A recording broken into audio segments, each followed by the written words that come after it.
Again, last session, modules 5 and 6, we encourage you to think and then write questions down and then ask questions. Between the sessions.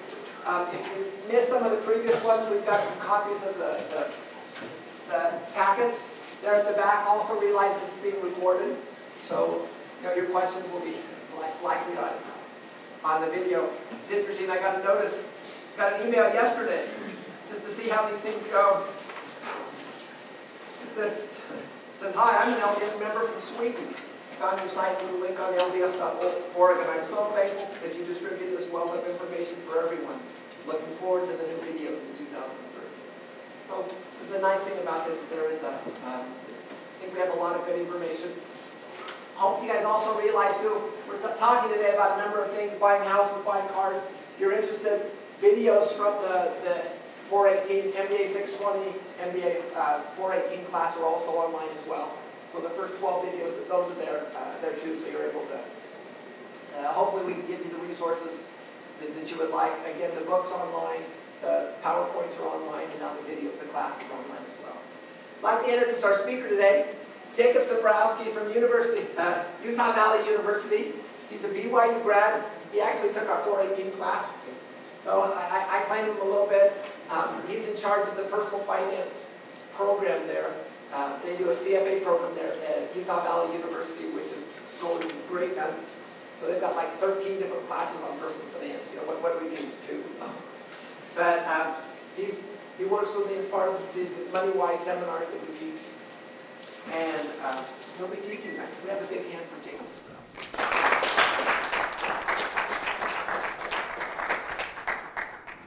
Thank you. Whoa, that is right in my eye. Woo. Okay, I know where to go and where not to go. If we're not recording for a moment, that's fine too. I just want to say that I'm grateful to be back here at BYU. I love it here.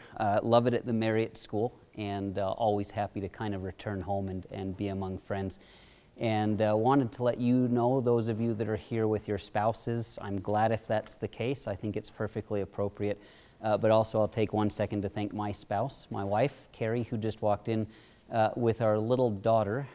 You can refer to her as Elizabeth or Beep Beep if you're feeling particularly close.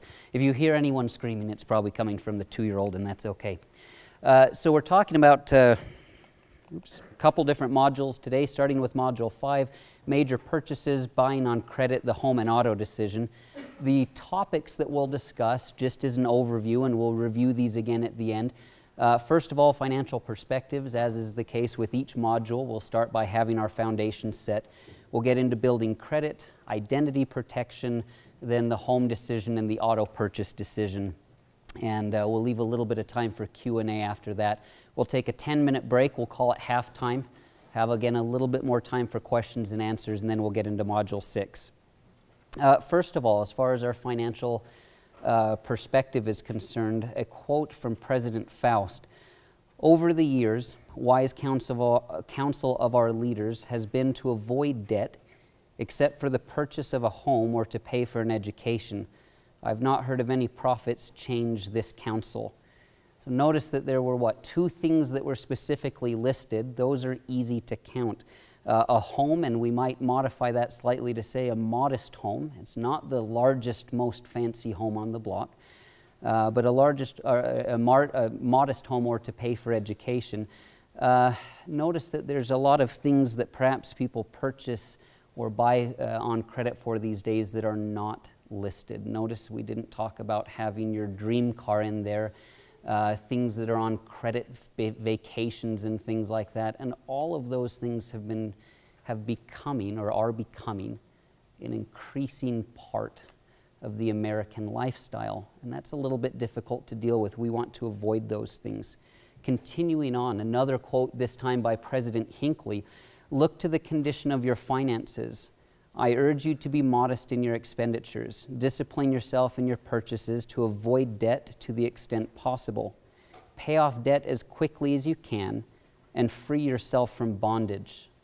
I'll add anecdotally in there the number of times, in particular in the Doctrine and Covenants, that debt and bondage are connected. The connection there is noteworthy. If you've paid your debts, if you have a reserve, even though it be small, then should storms howl about your head, you will have shelter for your wives and children and peace in your hearts. That's all I have to say about it, but I wish to say it with all the emphasis of which I am capable. I like how our modern day prophets can distill things that sometimes can become overly complicated down to its most simple form. If we pay off our debt and can live debt-free to the extent possible and have a little reserve along the way, perhaps there's not too much that can negatively impact our families at that point. We can be stable and secure. And that's really one of our wishes for you in going through these courses and these modules, is that we'll come back to the gospel perspective and do the things that need to be done to make sure our families are secure. Getting into some of the nuts and bolts here now, managing your credit rating. The word credit, I'll add, actually comes from a Latin word that simply means trust. And so when you look at things like credit scores, think of that as a trustworthy score. A credit report is a report for how trustworthy you are. In credit reporting agencies, we probably shouldn't take the analogy there. I don't know that we need to trust them that much. As far as this is concerned, we've looked at this historically and people have just said, okay, credit scores, credit reports, that's if I want to buy a home, right? No. If you'd like to rent an apartment, landlords are checking these days. It's affecting your ability to get everything from a cell phone to who knows what. Insurance companies, more and more today, are actually checking credit scores to determine how much you'll pay for personal insurance. These credit scores are becoming absolutely vital for so many different areas of our lives. So we need to take some control and understand what it is. So let's talk about it for a second. The FICO credit score. It's a personal credit rating, again, just a numerical score designed to provide a quick and easy look to how trustworthy you tend to be with money. And again, it's going to impact whether you're able to get loans on all types of different things. These three units here, Experian, TransUnion, and Equifax, these are credit bureaus or credit reporting agencies. The system kind of works like this. These guys will gather up your information, they'll put it through a numerical process, which is how you get your score, and they'll take the refined information and put it together in a report. So we have our credit score, we have the credit reporting agencies, and then your credit report itself. Those are the three factors that we'll be looking at here. As far as actually managing it, let me point out the website listed up here, annualcreditreport.com. If you go to that website, each year you can get a free credit report from each of the three credit reporting agencies or the credit bureaus. Okay? My recommendation is actually to use that website 3 times each year, go once every 4 months, and download your free credit report from each one every 4 months, and then just rotate through. Okay? So in January you might go to Experian, and then in May you might go to TransUnion, and then 4 months later you go to Equifax, and you can keep rotating through. I do that for my wife and myself every couple of months just to make sure we're keeping up on things.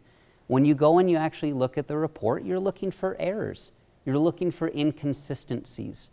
No matter how particular and meticulous you are in managing your personal finances, the majority of Americans find an error or an inaccuracy on their credit report. You might look for things like aliases, an extra name that's not yours, perhaps an indication that somebody has accessed your information. There could be a credit card, and from time to time we find people that have mortgages and loans that they didn't sign up for. Those are things that we ought to be looking at every couple of months to make sure that there's no red flags. Watch out for any other offers that come up. From time to time when you go and check the website, there'll be offers to pay for different things like that. You shouldn't have to pay for anything here. Okay? This was a big government thing a couple of years ago, and you have the right to get your credit report from each of the agencies once a year. The score, on the other hand, that's proprietary. You still have to pay for that, but you can get the report for free. Okay, so we'll go through, check that every 4 months, and continue on. If you'd like to go and actually get your score, you can get that at myfico.com. It's going to cost you a little bit of money, but it's not a bad thing to check occasionally if you really need to know what your score is. As far as building credit scores, average in the country right now, 678, goes upwards of 750 or higher. What's your goal? What do you want? Well, the goal should be to be up in that top category of excellent. Anything above 750, 760, that's what we're shooting for. Now, for those that are just getting started and kind of entering into the credit process, an assumption that some make is that you start with a credit score that's up there in the green, right? You might say to yourself, well, I haven't done anything wrong yet, so clearly I should start high, and then as things go bad, maybe it will work down lower. That's not the case. The problem when you're just getting started out is that there's really no information about you. Remember, it's a trust score, and people simply don't know if they can trust you. So if you're just getting started out, you'll probably start somewhere here in the mid-range. And as you do good things to build credit, your score will rise.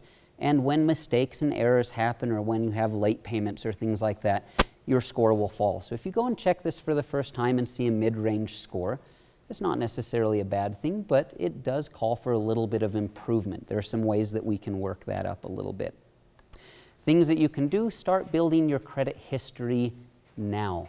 It takes at least 7 years to have a full credit history. And so if you start now and start building long before you may need a really top-tier credit score to buy a home or to get that great rate on something else you might need, start now so that you'll have that improved credit when you need it. As far as a couple other websites, things to look at, opening up a credit card is something that can help you. We, of course, recommend when using a credit card to get something where you're not paying any annual fees and make sure that you pay it off in full every single month. Best way to do that, make sure that you have your emergency reserves in place. Never spend more on the credit card than you can afford to pay off in any given month. For those that don't have a credit card, my recommendation would be going to a local bank or a credit union, somewhere where you have an established relationship. That's generally considered preferred credit, and it'll actually help your credit score improve slightly. So start there. If you're concerned about how you might deal with this, now bear in mind I work in the young men's program, okay, so excuse the Boy Scout analogy, but this can be kind of like taking the deacon's quorum out and teaching them how to light a campfire, right? Is someone going to get burned? Yeah, from time to time it happens. So start small and then move up from there. If you don't have a credit card and you feel the need to get one, start by just putting gas on it. Every month, you're limited to just the amount that you would put gas in your car. If that's $100 a month, you can't get into that much trouble. After you've done that for a couple of months, having paid it off in full every single month, no interest, no fees, no penalty, add food and move on. In doing that, you'll build your ability to, you'll build your credit, but you'll also build your ability to use credit responsibly. Never, ever, ever carry a balance. You know that the interest rate on these are high, and more importantly than that, we've already read the advice from our modern day prophets. This is not on the approved list, right? Using a credit card, paying it off in full every month, fine, but don't carry the balances, don't do the interest rate there. Okay, and again, let me underscore the need to have an emergency fund to pay everything off in full every month. Question? Can you build credit history with a debit card? Brian? You do not. You can build credit history with a secured, Sure. credit card, but not with a debit card. That's always been my answer too. With a debit card, the reason is no. And the reason why is quite simple. With a debit card, it's kind of like using a check. You're actually not borrowing anything. You're just using your own money. And so credit is the process of lending, borrowing, and so a credit card will allow you to borrow something, pay it off, and build that trustworthiness. Does that answer your question? Excellent, thanks. Anything else? If there's any other questions, feel free to ask. Okay. Protecting your identity. Everybody knows, and we hear a lot about these days, identity theft. This is happening all the time. It's a major, major, major crime. So a couple of options that you have. First of all, another website, optoutprescreen.com. What this effectively does for you, the credit reporting agencies sell your information to third parties, and they use that information to send you pre-authorized credit card offers and free cruises and things like that in the mail. Okay, obviously we don't want to fall for those kinds of things, and we don't want to use them. Opt-out pre-screen effectively locks your information so that it can't be sold or given to a third party without your permission. So in this way you take control so people can't get access to your information. From time to time people say, well, I like getting those offers in the mail. Let me just share this with you. The best credit card offers out there, it's never going to come to you in the mail, right? It's just not going to happen that way. The best offers are things that you have to dig for and work for and apply for. If it shows up in the mail, it's probably not your best bet. Mentioned already, but it bears repeating, going every 4 months and checking your credit report at annualcreditreport.com. One additional note of caution: from time to time similar websites will show up, sometimes with an S on the end of report. If you go to any website other than the one listed here, you will probably end up giving all of your personal and secured information to someone in a foreign country that's going to use it for less than ideal purposes. Okay? So make sure that you go to that exact website, follow the link, but type it in exactly. We've seen all kinds of variations that can be a problem for some people. Again, myfico.com. Every couple of years you can go back and check that if you feel the need to make sure everything's up to par and that there's no inaccuracies or inconsistencies there. Know where your credit cards are at all time. Don't let them out of your sight. Make sure that they are secure. If you leave on a vacation, hide them somewhere in your home. One other little bit of information protecting your identity: if you are out and about and you do lose your wallet or your purse and these things get stolen, you have to have a way to contact these companies to tell them that your identity's been stolen or that you lost your credit card and someone else may be accessing it. How do you do that? Well, you call them, right?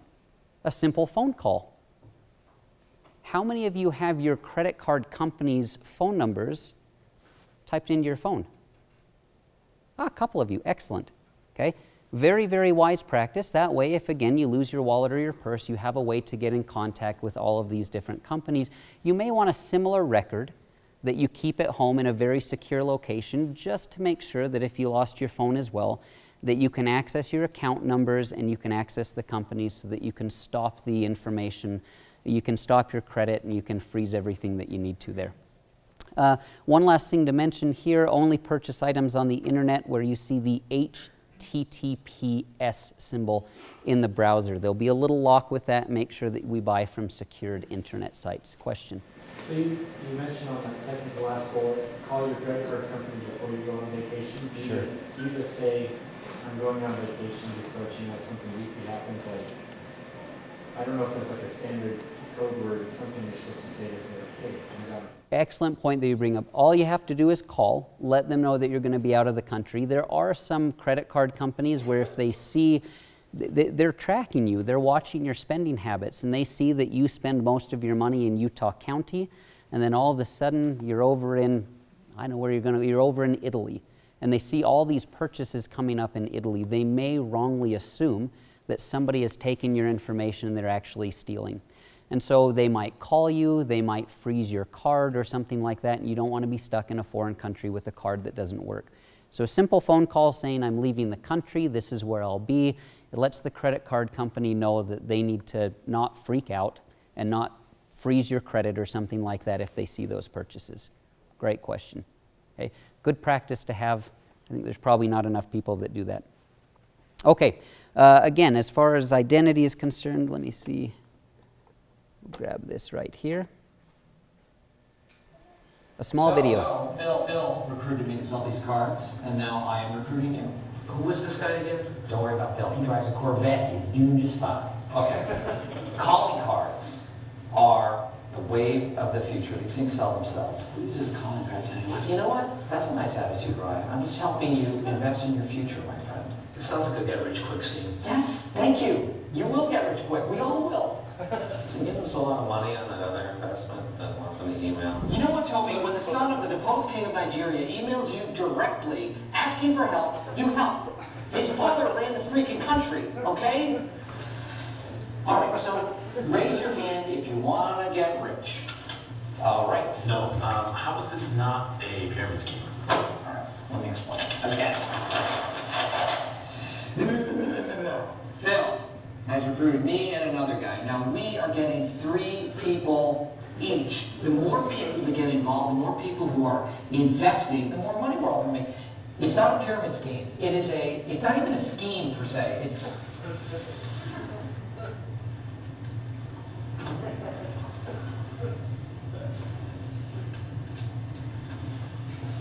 I have to go make a call.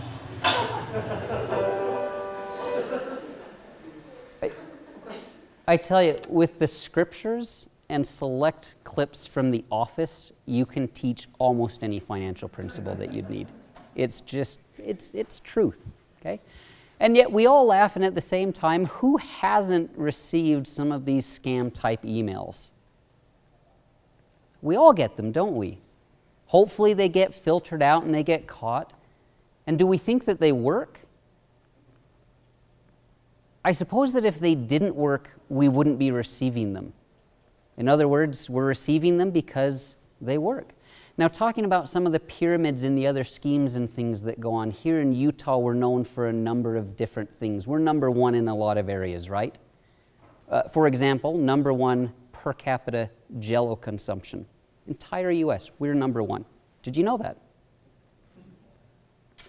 5 of the last 10 years, we've also been #1 for per capita investment fraud. Did you know that one? Now, the whole Jell-O thing, I'm all over that. That's great, right? Let's keep #1 there. But the fraud is very concerning. For those specifically here in Utah County, is it a problem here in Utah County? 3 weeks ago, I was up with a prosecutor that deals with security fraud here in the state of Utah.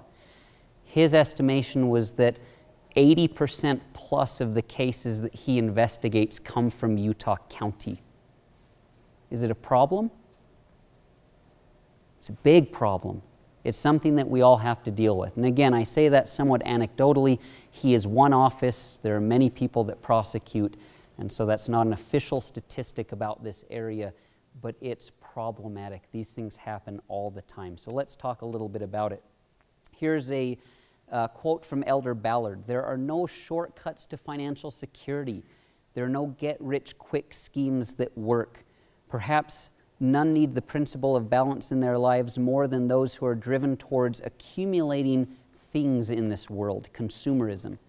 Do not trust your money to others without a thorough evaluation of any proposed investment. Our people have lost far too much money by trusting their assets to others. In my judgment, we will never have balance in our lives unless our finances are securely under control. That was General Conference 1987, and things from that point, frankly, have only gotten worse in this area. Okay? The thoughts or comments, perhaps take a moment to ponder on that. What can we each do better to enjoy the security that he talks about that comes with financial control?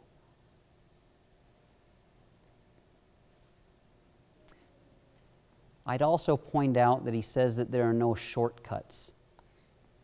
And one of the things that we believe in doing some research on this topic is that many are prone to wanting to take that shortcut, especially as young people. We want to live now the way that our parents live.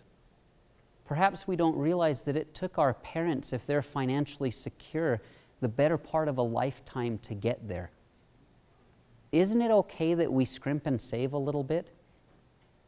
I think that some of the greatest memories that we have can be from a first home, not something that was the nicest home on the block, but a home that's 60 or 70 years old, like my wife and I first owned, where nothing really worked. Two years plus, we never figured out how to turn on the dishwasher.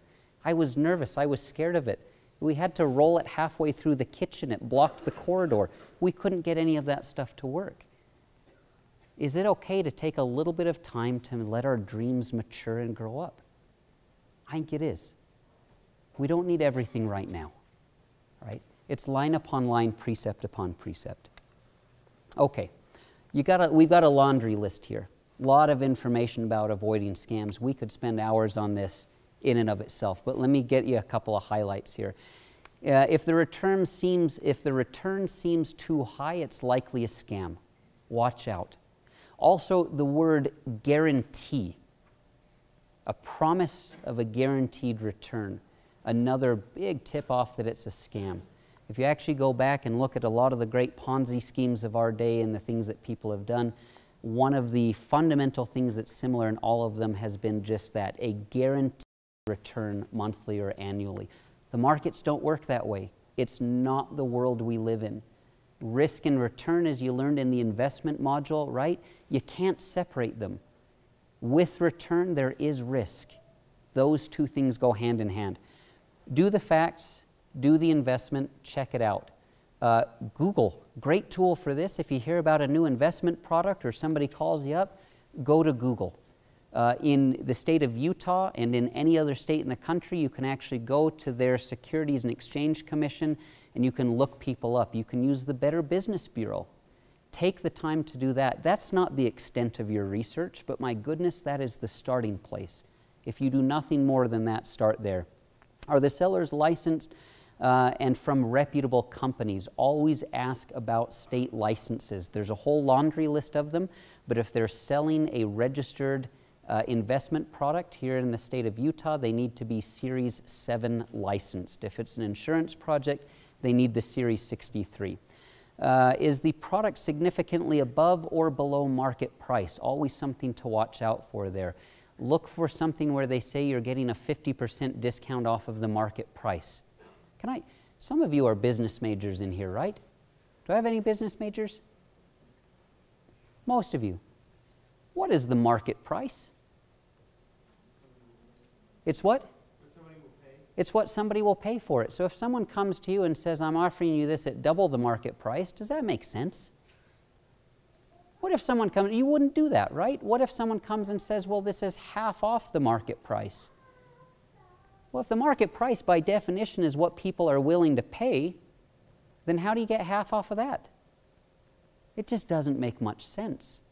Okay, so watch out for those kinds of things. Using pressure, excessive sales tactics, watch out for all of that. Don't ever feel pressured to buy. We get a lot these days of, you have to buy now, it's your one and only chance. If you don't buy it from me today, this opportunity is going to leave. Guess what? There'll be another opportunity tomorrow. You don't have to jump on board, especially if your finances aren't in order, right? It used to be housing. Before that, it was something else. Tomorrow, there'll be other things to invest in, and if you're actually doing the research and you're engaged in this as part of your job or just part of what you do to secure better investments for your family, there'll always be another good opportunity you don't have to buy today. Watch out for using, this is the key word, affinity. And in fact, here in the state of Utah recently, we passed a new set of laws that increase the penalty for affinity fraud. Affinity would be someone that's coming to sell to you directly because of a family or closely trusted relationship. If somebody comes to you at church and says, I'd like you to look into buying this, this is the greatest investment opportunity of all time, that's affinity. Okay? Be careful, be careful, be careful, be careful. We do have a problem with this here in the state of Utah. It can happen through educational institutions as well, state, public, private universities, you name it. Watch out for those types of things. Okay, are they being purchased by end users or other distributors? Is this classic pyramid scheme is where I have to buy something and then sell it to somebody else? Eventually you do understand that you will run out of somebody else's to buy your product. A brief story, if I can share anecdotally. I had a friend who called me up, gave me the whole spiel. I'm not going to sell you anything. I'm not going to sell you anything. I'm not going to sell you anything, he said. And yet he called me up and was doing what? Trying to sell me on the idea of coming to some investment seminar with him. He finally got me by saying, you don't have to do anything, I just want you to come and listen and tell me if I should do it. Oh, how can that hurt, right? Going to help out a friend. Turned out later on I found that he had already bought into the product. Yeah, not a great way to start things out. This was your classic pyramid scheme. All you have to do is buy this much and you turn around and you sell it to the next guy. And if they buy it in bulk, they can turn around and sell it. And somebody there in the group asked an interesting question. He said, eventually won't you run out of somebody else's to sell to? Right? Because the pitch was this thing can grow forever, as if there's an infinite number of people in this world. These things have to come to an end. Eventually, there's no more people left to buy if they got that big. They just don't work. So watch out for those. Avoid day trading. This was very common in the late 90s when the stock market was going, the dot-com boom. You could throw a dartboard at a copy of the Wall Street Journal, and wherever it hit, if you put your money there, it was probably a winner. That's one of the things that spawned on this whole day trading craze. Avoid that. Watch out for it. Don't try to take the quick and simple money. It won't pan out for you in the end. Let's see. Watch the I did it and you can too pitch. And again, I think you're all swell, right? But if I had this great idea, and one more caveat. I think I'm a reasonably nice guy. I'm charitable. I like to share. But if I had this wonderful idea, the kind of thing that was a guarantee, I got rich doing it and you can too. If it's that great, why would I share it? Why would I come to you with my very best idea and say, here, you start doing it? I mean, I know this is on record now, so I've got some problems with people saying, that guy's a jerk, he wouldn't share. No, I'll share, but consider it a once-in-a-lifetime opportunity. You'll never have this chance again. Get in on the ground floor, it can always go up. These are the sales principles that are indicative of a scam. Watch out, because the best opportunity out there just doesn't fall into your laps. These are things that have to be researched and earned over time. Hidden costs of trading, you touched on that a little bit with the investment module, but watch out for the costs here. We're going to start talking a little bit about insurance and some of those things. Hidden costs, we have to be cautious with that. Okay? Always ask the right questions. What's the cost? One more story, if I may. Someone at the university recently came to me and pitched a new insurance product. I asked him a question. How do you make money off of this product? His response, I don't. We don't charge any fees. How do you feed your family? I asked. He said, well, the company pays me. How does the company make money? Well, they don't charge any fees. Does that make sense to anyone?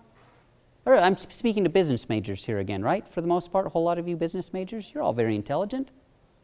How does a company that doesn't charge anything make enough money to pay its employees? Any guesses? I'll tell you it's true. They didn't, comment. Large sign-up fees, but they said no fees. Now, what they do charge is a 5% commission on everything you put into the investment product. But it's a commission, not a fee. Really? That's what it ended up being. When you sign up, you have to pay a huge part. It was hidden deep in the paperwork that if you put in $100, only 90 of those 100 were actually going to go. The top 10 were skimmed off, and that's how the company was making money. Again, some companies work that way, and if that's the right investment, maybe that's not the worst thing in the world. But it's the hiding of those fees. It's that inherent dishonesty, not being forthcoming. That's one of the things that bothers me, makes it more difficult to work. Any questions on that? Please. Yeah, as far as that bullet point in the middle of the page, what's a good way to market yourself, saying that you're from BYU without being going along the lines of fraud and dishonest? How can you use the BYU name? Because it seems like it's almost a bad thing to overuse it. Sure. My comment would be simply that, don't overuse it. Is it okay to mention it? Perhaps. What I would suggest to you, though, is to be cautious to say, buy this product from me because I'm at BYU. Buy this product because I'm a member of the church. Anything, and I hear this one all the time, anything as far as an investment pitch that starts with, hey brother, and a pat on my shoulder, that's too pushy. Okay? I'm a student at BYU. I work here, I do that. As far as sharing it as information, I don't think that there's anything wrong with that. It's the pushing of it. It's that fine line between stating it as a fact and saying, this is who I am, this is what I do, and moving too far, too fast with it, saying you should buy this because I'm a BYU student.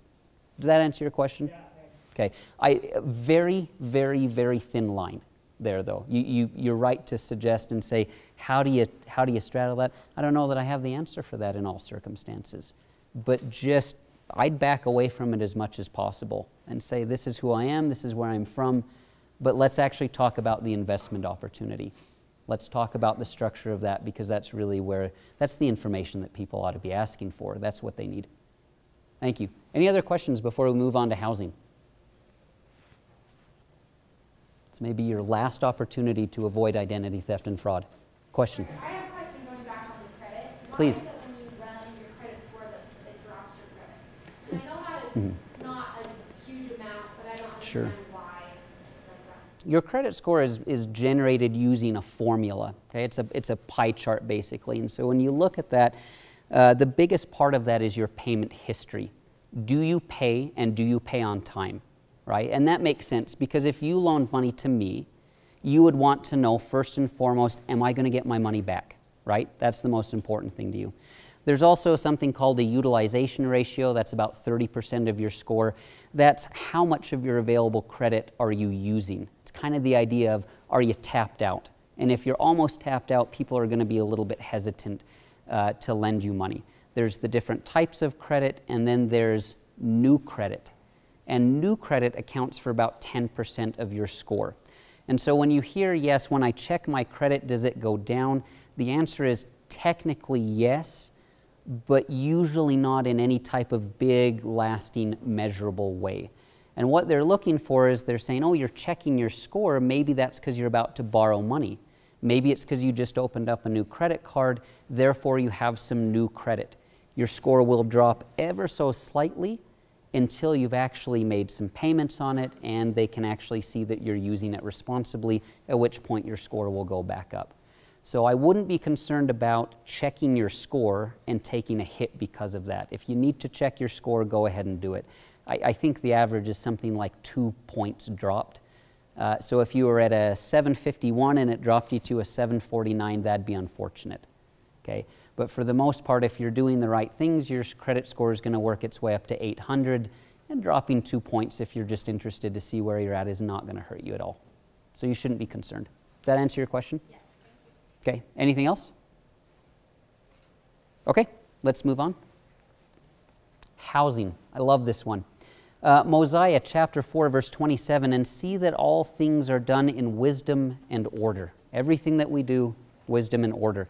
So as far as the home buying process is concerned, this is actually a prime example of where people tend to do things backwards. And here's how it normally works.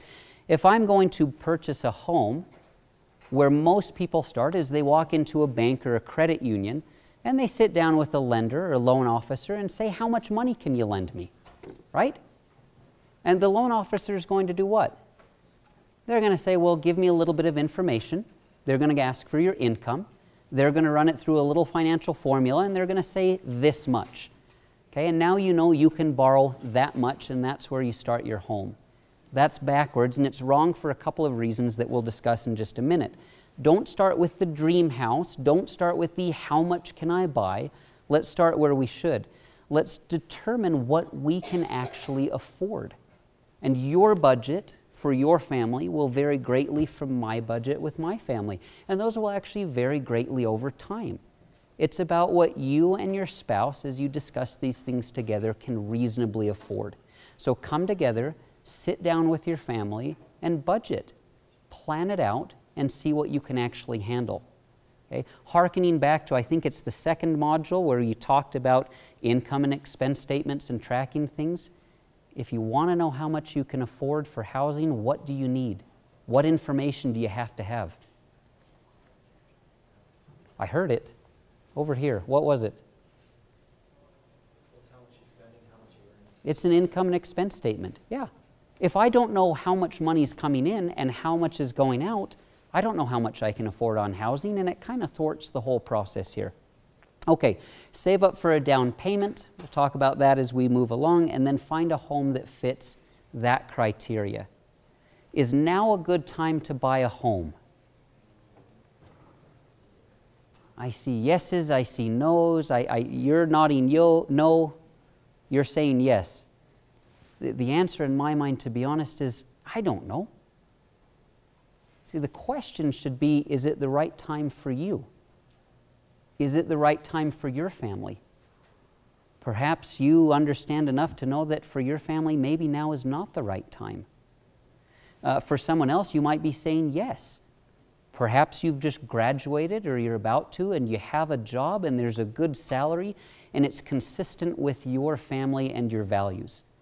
My wife and I have debated on this every time we've moved. We went down to Lubbock, Texas for years to study and to get an advanced degree. We sat down and we considered our values. You know what was really important to us? Having a garden. And by us, I actually mean me on that one. That one's probably more for me. Okay? Very important to have a garden. It was actually important for us not to live near the university because we actually wanted some separation there so that home was home and the university was a university. We could kind of separate it out. We also wanted to live very close to the temple. In sitting down and determining those as our values, we looked at our budget, we saw what we could afford, and we went down there and we actually purchased within our means. We worked with a very skilled realtor. She showed us beautiful homes that were actually well within our price range. We could have afforded the nicer homes. They were in wonderful areas. But it wasn't consistent with what we had predetermined to be the best course of action for us. This is your home. This is your castle. This is your little kingdom. You get to define what you buy. Do not let others define it for you.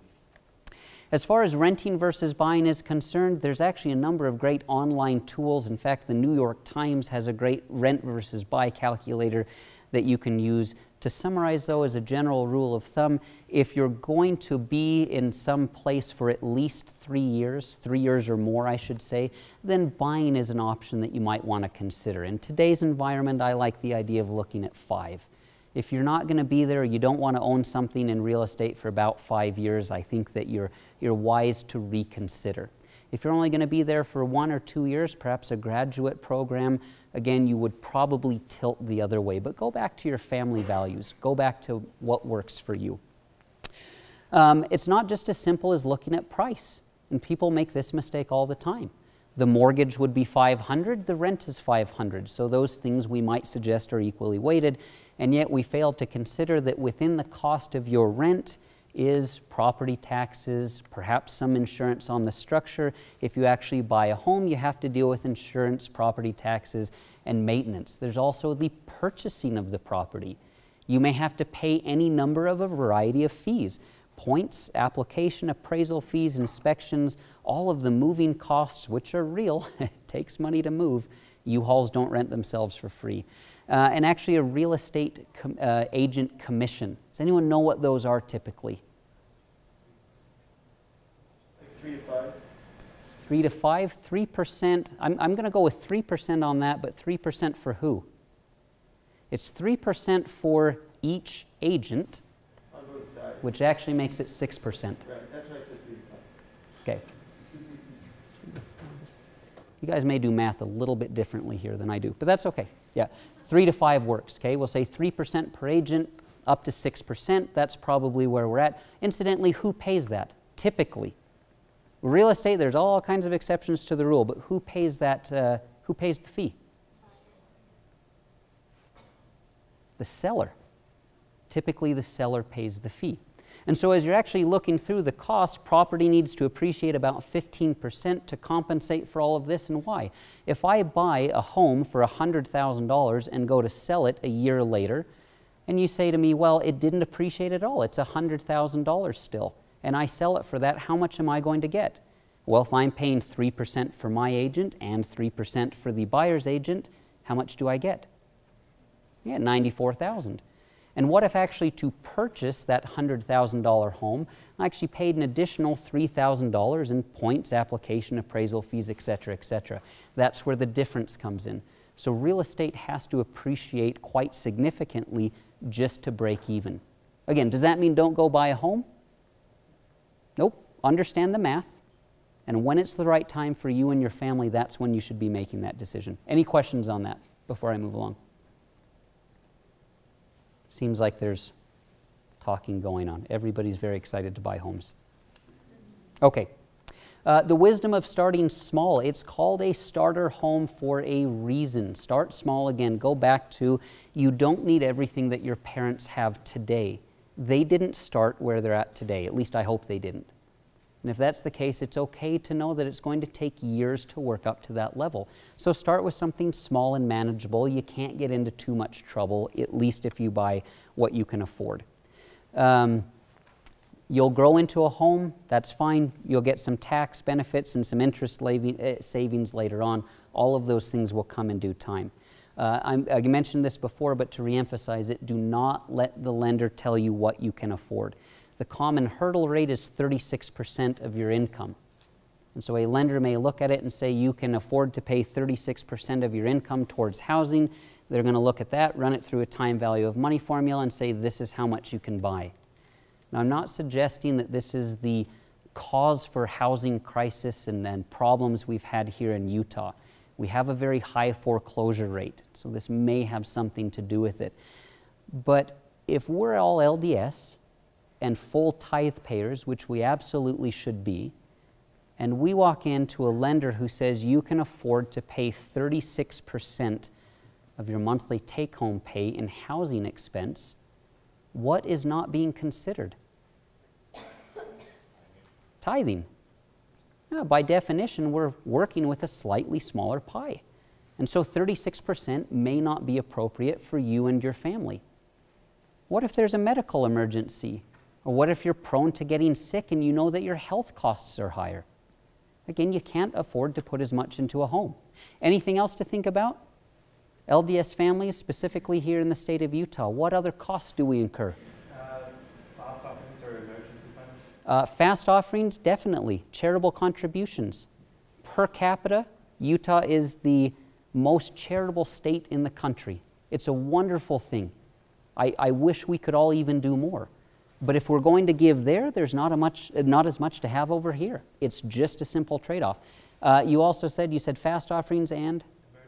Emergency fund. We know that we need those emergency funds, and so we need to make sure that that's stabilized first. Anything else? Children. Who said children? Thank you. I'm looking at my little one playing in the aisle right now. It's a very real reminder.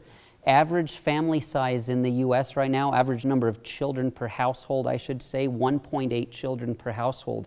In the state of Utah, and I would suggest that perhaps this is true among the LDS community in large, is our average family size larger or smaller?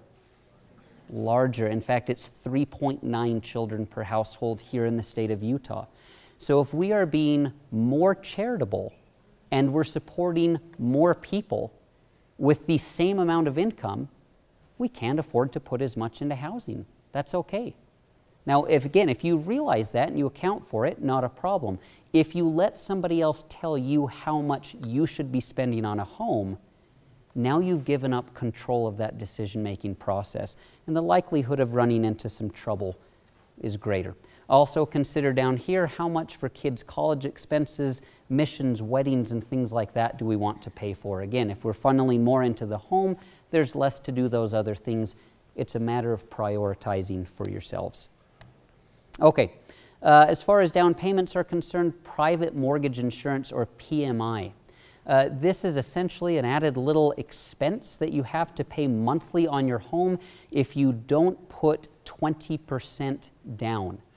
The reason behind this, at least the theory behind this, is if you borrow 100% of the value of a home and then you don't maintain it and you walk away leaving it damaged in a bad market, the bank has to eat that cost.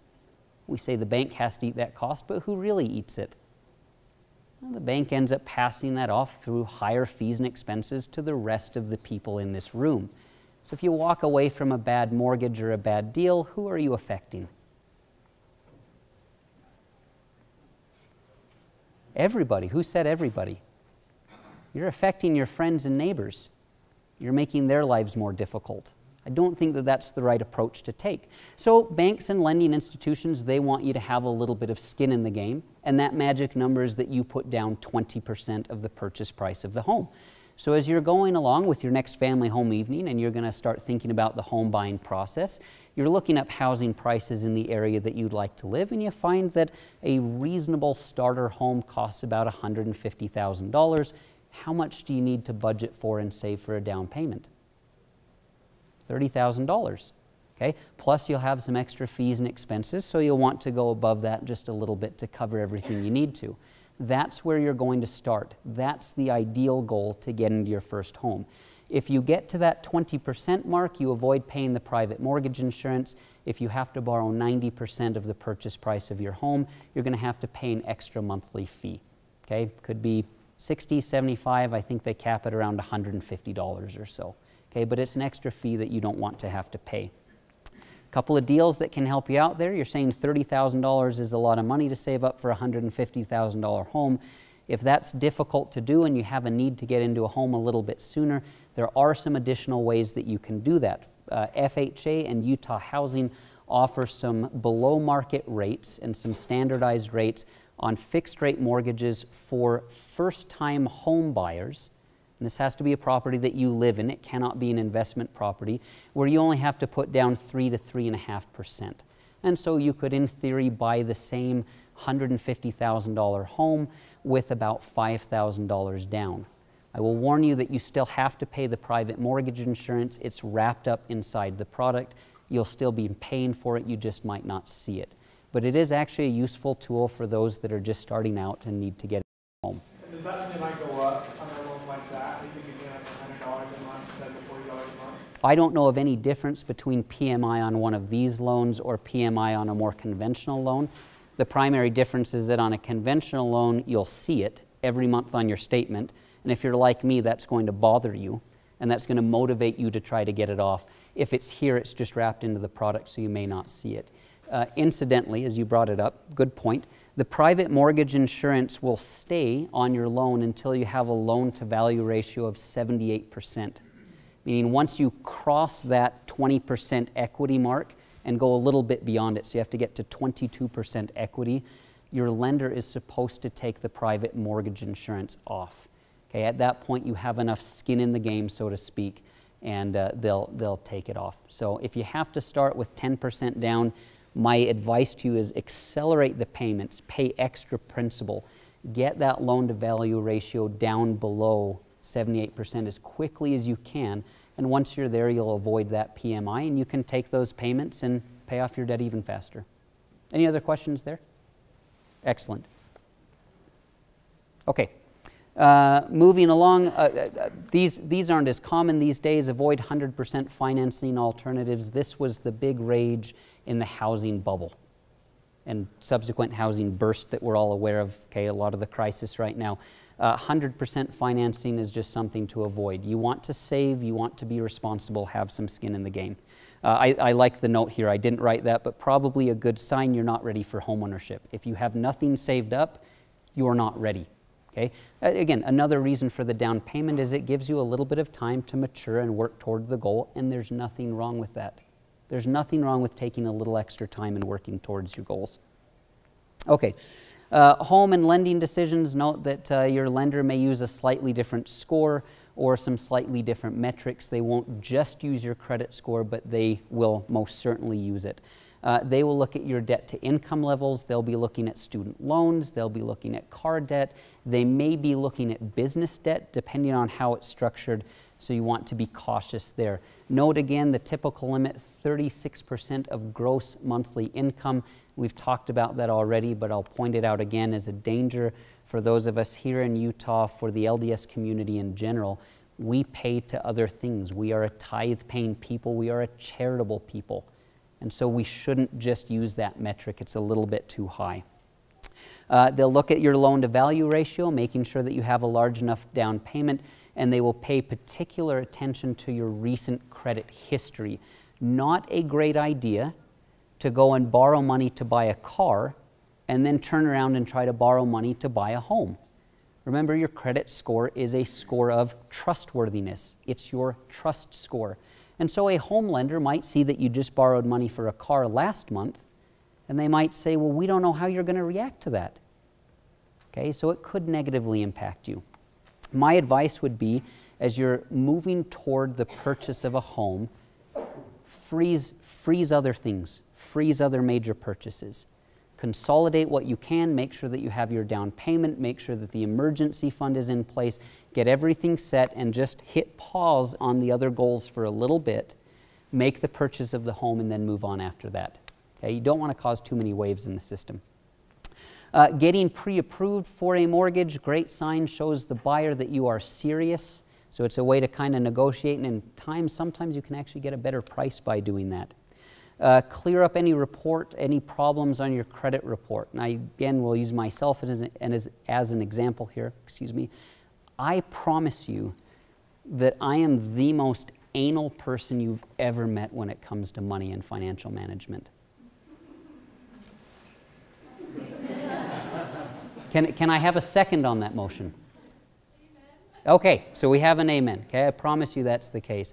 A couple of years ago, I checked my credit report, as I often do, and found that I had an alias, a name that wasn't mine. I found that a bank account had been opened up in my name by someone else. Okay? Now, it was a mistake. Incidentally, it took me 4 years and hundreds of hours of work to get it cleared up. It was very, very, very difficult. And that was an honest mistake by someone else. That was not malicious. That was an honest mistake. It did not end up negatively impacting me. Actually, to be frank about it, it may have actually helped my score to have that on. Okay, still shouldn't have been there, but it actually probably would have helped. Just someone doing good things that made an honest mistake.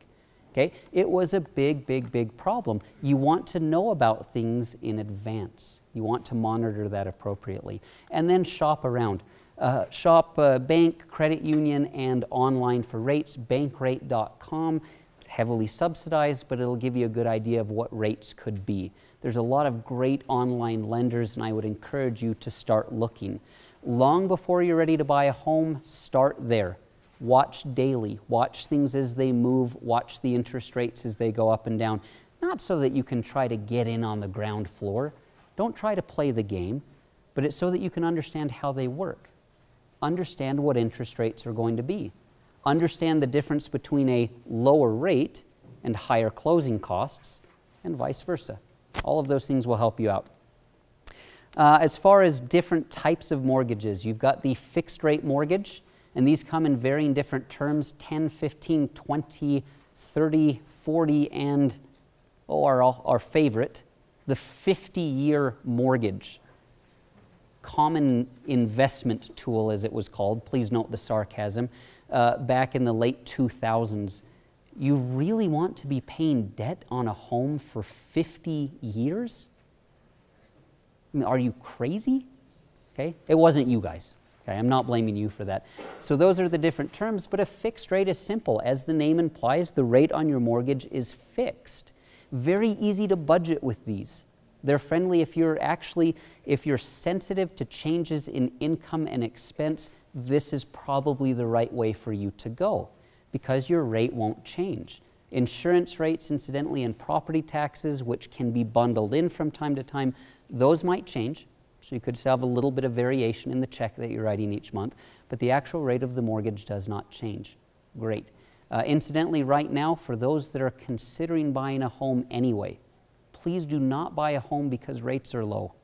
Buy a home because it's right for you to purchase that for your family. But right now, rates are they high or low? They're low. They're very low historically. Okay, just note that that's what's happening right now. Next, we have adjustable rate mortgages. Sometimes we come up with really complicated names for things. This one's simple. Adjustable rate. The rate on the mortgage can change. Okay, so this is you typically playing a little deal with the lending institution. I'll take a lower rate now, but you assume the risk if rates go up later that you're going to have to pay more. And so the problem was, and this is one of the great problems in the financial crisis that people engaged in, they might have taken what's called a 5-in-1 arm. And what that means is that after 5 years, the rate of your mortgage, it can start to adjust. And so people bought homes at the height of the market for very low interest rates, which were held level for 5 years. And after 5 years, what happened when those rates started to adjust? Payments started to go up. We were in an economic recession. People were struggling to make their payments. Originally, they couldn't make the higher payments. So what happened? Foreclosures. Families started to lose homes. It's sad to consider, but nationally the statistic is that over the last 5 years, and including the next couple of years as we continue to work our way out of this mess, some estimates are that 1 in 5 families in the U.S. will have lost their homes. That's parents who are struggling. Those are kids who don't have a swing set to play on. That's really, really hard. You can tell where my values are, that I would mention a swing set. That's important to me, to have a place where my family feels safe and secure. Okay? That's not something that you want to lose, but that was the problem. Housing prices plummeted, people couldn't refinance, and it just spiraled out of control. So are there penalties if you pay off your mortgages early or like pay more than your monthly payment? There can be what's called a prepayment penalty. When you actually get your mortgage documents, they're going to send you about 60 pages typically. It's a big packet of information, and you will want to check in there to make sure that there is no prepayment penalty. Going back to the quotes we read at the beginning, specifically the one from President Hinckley about getting out of debt quickly, I would say that you want something where you can accelerate those payments and pay it off. Also, ask on the phone when you're actually calling up originally to get the loan. Ask if there's any prepayment penalties. You'll want to double check that early on. So you can negotiate for those prepayment penalties and things like that typically? I wouldn't ever get a loan that had a prepayment penalty. If I called up and someone said it's a great rate, but there's a prepayment penalty, we always pay extra on our mortgage to get out of debt faster, and because of that, I'm not going to pay a penalty when I know I'm going to be making extra payments anyway, and so I just would say thank you very much, and I'd go find someone that didn't. And they're I've actually, of all the lending, of all the loans that I've ever engaged in, nobody's ever even had one of those. But they do exist, as was the original question, they do exist. You just want to double check and be careful. Other questions with that? Great questions. Please. Another one. So I know you can so let's say you don't have a prepayment penalty and you can pay additional on top to get it done quicker. But what about paying say the same amount on a higher frequency? So let's say your mortgage payment is $1,000 a month, but instead you pay $500 every 2 weeks. I was talking to my parents and they said they had that option, but typically they don't tell you about the option because it can minimize the interest. So what you're talking about is you're talking about a bi-monthly mortgage plan, is what those are called. I hear them advertised all over the place, right? And so in a typical monthly mortgage scenario, you're going to make 12 payments per year. But because there are more than 48 weeks in a year, if you pay every other week, you're essentially going to make an extra mortgage payment throughout the year. So you're paying some extra towards principal. So it is true that you can actually get out of debt faster by using those. Now, some companies have smartened up to that a little bit, and so what they do is they charge you an extra fee for using that type of mortgage. If you do that, what's the problem? The extra fee negates what you would have done by paying extra. Now, if you really struggle with budgeting and you get paid every 2 weeks, I don't think it's necessarily a bad idea as long as there aren't any extra fees attached to it. The other thing that you can do is you can simply stick with a standard monthly mortgage payment, just the boring, cut and dry 30-year fixed rate that your parents probably had, and just pay a little extra on that. And you'll accomplish the same thing. It might be a little more simple for you. You're welcome. I am happy to comment on anything you want me to, especially if it involves getting out of debt faster. What are your thoughts on taking a 30-year loan knowing that you're going to double your payment in a month? As far as what's the alternative? I mean, taking a 15-year loan. Sure. With a 15-year loan, you'll typically get a slightly better interest rate. And mathematically then, it works out to be more advantageous to take a 15-year fixed rate as opposed to a 30. Okay, so the math favors the 15-year fixed.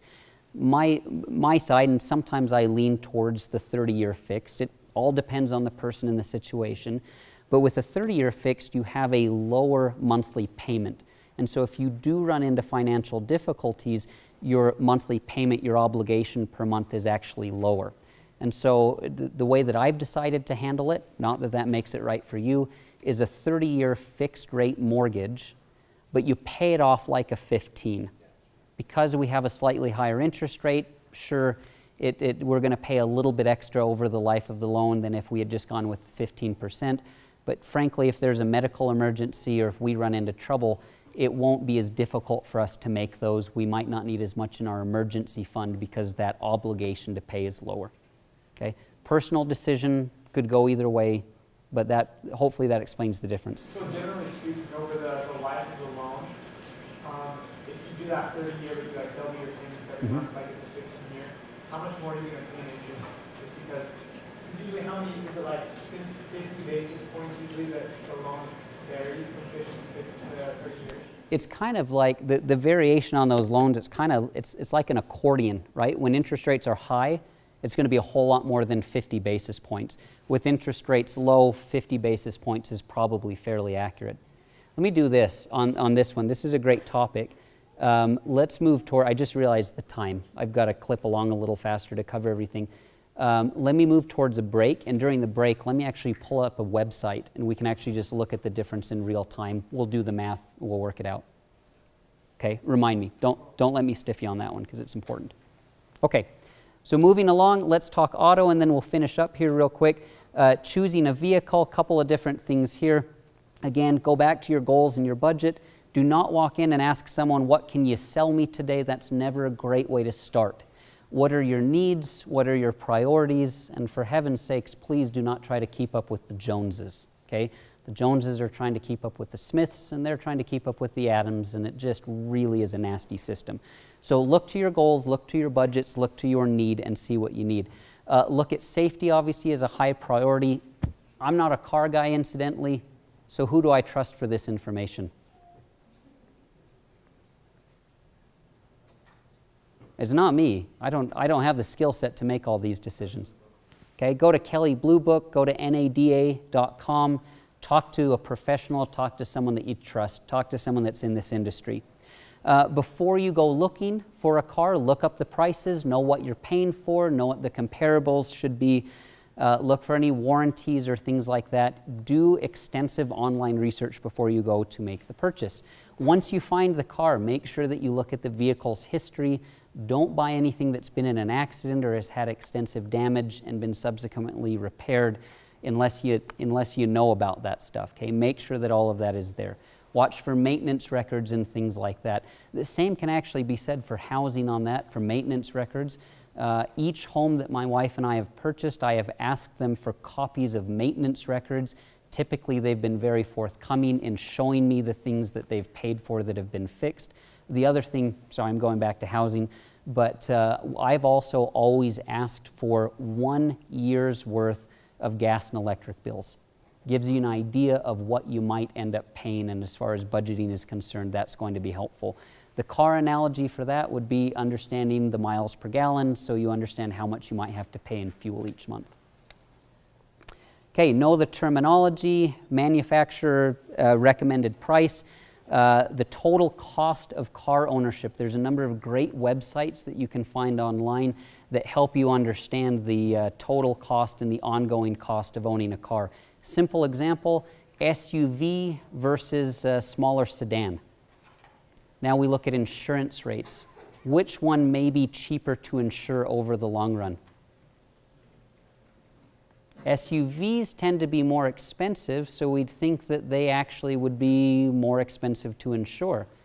My wife and I have an SUV and we've got a smaller car, and it turns out that the SUV is less expensive to insure, and the cars are actually valued at about the same dollar amount. The difference is that our SUV is significantly safer, and because much of your a lot of your insurance premium actually goes to covering bodily injury, you might actually have lower insurance costs in an SUV. You should know that going in, right? Higher fuel, lower insurance, those are the total costs and things that you want to balance out. Narrow your choices before you go. Pick the car that works for you again and your family, and determine the price that you're willing to pay for the car before you enter the dealership. Begin with the end in mind. Go in knowing what you want. And because I know that my mother happens to be an expert in this, she just negotiated actually the price of a car a couple of months ago. I'll refer you to her during the break. She can tell you how to negotiate, okay? Don't mess with my mom. Okay, enjoy your purchase. Keep it well maintained. You may have to sell it at some point. There we go. A summary for this first half that we're going over tonight. Financial perspectives. Remember, except for the purchase of a modest home and education, debt is to be avoided, okay, including credit cards. Building credit, you have to know what's on your credit report. You can get that by going to annualcreditreport.com. Do that for yourself and your spouse every 4 months. Get into that rotation so that you can monitor it yourself. Know what your credit score is, know how to build it, and know that the best thing you can do to build credit is to pay on time and in full every single month. Protect your identity by avoiding fraud. A quote from my father, very simple but actually really applicable here: don't do dumb things. Just don't do dumb things, okay? And you'll avoid a lot of the fraud that goes on. The home decision. First of all, buying versus renting, understand the cost, determine how much you can afford, and you make that decision. Don't let others make it for you. Know the different mortgage types, and again, you may want to lean towards the fixed rate mortgage, probably the way that I lean most of the time. And then as far as the auto decision, buy the car that's right for you. Make sure that you know the costs beforehand so that you'll make the right decision. Family home evening suggestions. We've talked about a number of different things. This will keep you busy for at least a month. First of all, consider your emergency fund, reevaluate what it should be, and find a funding plan to fund the emergency fund. Go to annualcreditreport.com and download your first free credit reports and actually go over them. It's an instant process, so you can sit down at the computer, get them right away, and go from there. Consider looking at your credit score, especially if you're going to purchase a home in the near future. You may want to know what that is. Discuss with your spouse any current credit challenges. What would a credit challenge be? Have you ever paid interest on a credit card? Do you overspend on your monthly budgets? These are things that we should be discussing if they're issues, okay? Talk about it. My recommendation is to have ice cream involved. These conversations tend to be better with something sweet on the table, okay? Or at least a big reward after the conversation's over. And then talk about ways that you can maintain and improve credit.